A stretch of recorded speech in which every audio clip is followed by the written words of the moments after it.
এই গভর্নমেন্টের এই আচরণের সাথে লীগের আচরণে আর কোনো পার্থক্য নাই। আমরা যাদেরকে দায়িত্ব দিয়েছিলাম তারা তাদের দায়িত্ব ভুলে গিয়ে ফ্যাসিস্টদের এজেন্ডা বাস্তবায়নে ব্যস্ত হয়ে পড়েছে। আজকে আমাদেরকে সম্পূর্ণভাবে অনভিপ্রেত ভাবে আমাদেরকে এখানে এসে দাঁড়াতে হয়েছে। জুলাইয়ের পরে তো আমাদেরকে পড়ার টেবিলে ফিরে যাওয়ার কথা ছিল, আমাদের তো রাজপথে থাকার কথা ছিল না। কিন্তু আমরা যাদেরকে দায়িত্ব দিয়েছিলাম তারা তাদের দায়িত্ব ভুলে গিয়ে ফ্যাসিস্টদের এজেন্ডা বাস্তবায়নে ব্যস্ত হয়ে পড়েছে। আমরা দেখতে পাচ্ছি আওয়ামী লীগের জুলাই মামলার হত্যাকাণ্ডের আসামিরাও জাতীয় নির্বাচনে স্বতন্ত্রভাবে অংশগ্রহণ করছে, অথচ এই সরকার তাদের কোনো বাধা দিচ্ছে না। নিষিদ্ধ ঘোষিত জঙ্গি লীগকে যখন নিষিদ্ধ করা হয় সেই প্রজ্ঞাপনে স্পষ্ট ভাষায় উল্লেখ ছিল আওয়ামী লীগ এবং তাদের সকল সহযোগী সংগঠন কার্যক্রম নিষিদ্ধ, তারা কার্যক্রম চালাইতে পারবে না। আওয়ামী লীগের সহযোগী কারা?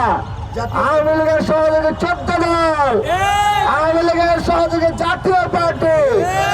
এই সহযোগীদেরকে কিভাবে এই রাষ্ট্রীয় প্রজ্ঞাপনের বাইরে গিয়ে নির্বাচনের সুযোগ দিল, সেই প্রশ্ন আমরা নির্বাচন কমিশনের কাছে রাখতে চাই।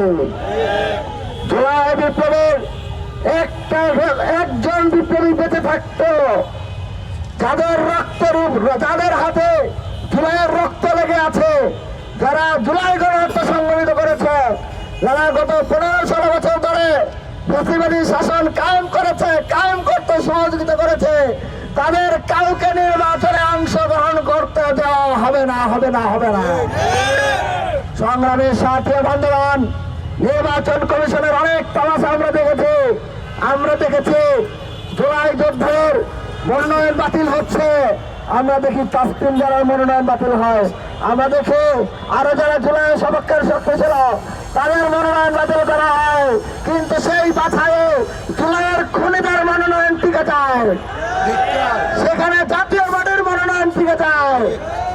আমরা আহ্বান জানাবো মাননীয় নির্বাচন কমিশন ফ্যাসিস্টদের দালালে ছাড়ুন, কাল বিলম্ব না করে অনতি বিলম্বে এই জাতীয় পার্টি 14 দল লীগের স্বতন্ত্র ক্যান্ডিডেট সহ ফ্যাসিস্টের দোসর যারা রয়েছে, যাদের হাতে জুলাইয়ের রক্ত লেগে আছে, তাদের প্রত্যেকের মনোনয়ন বাতিল করতে হবে। একই সাথে ইউনিসেফের কাছে দাবি জানাচ্ছে ইন্টারিম গভর্নমেন্ট কাল বিলম্ব না করে এই জাতীয় পার্টি, এই 14 দল, এই লীগের ফ্যাসিস্টের সকল সহযোগী সংগঠনের কার্যক্রম নিষিদ্ধ করে স্থায়ীভাবে কার্যকর করুন। যদি কার্যকর না করেন, যদি আপনারা একের পর এক এই জাতীয় পার্টির 14 দলকে পুনর্বাসন করতে থাকেন, তাদেরকে নির্বাচন করার সুযোগ করবেন, তাদের মনোনয়ন বৈধ রাখেন, তাহলে আপনাদের উপরও আবার জুলাই বিপ্লব নেমে আসবে।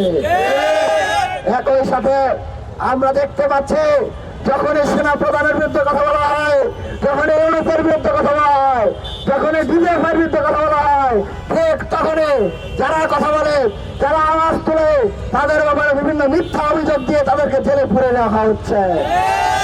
আমরা দেখতে পাচ্ছি সুরভি নামে এক জুলাইয়ের কন্যা, যার জীবনের রক্তের উপর দাঁড়িয়ে আজকে ইন্টারিম গভর্নমেন্ট দাঁড়িয়ে আছে, সেই জুলাই কন্যা সুরভি যখন সেনাবাহিনী নিয়ে সমালোচনা করেছিল, উপদেষ্টা মহল নিয়ে সমালোচনা করেছিল, তখন তাকে 50 কোটি চাঁদাবাজির হাস্যকর অভিযোগ দিয়ে তাকে গ্রেফতার করা হয়েছে।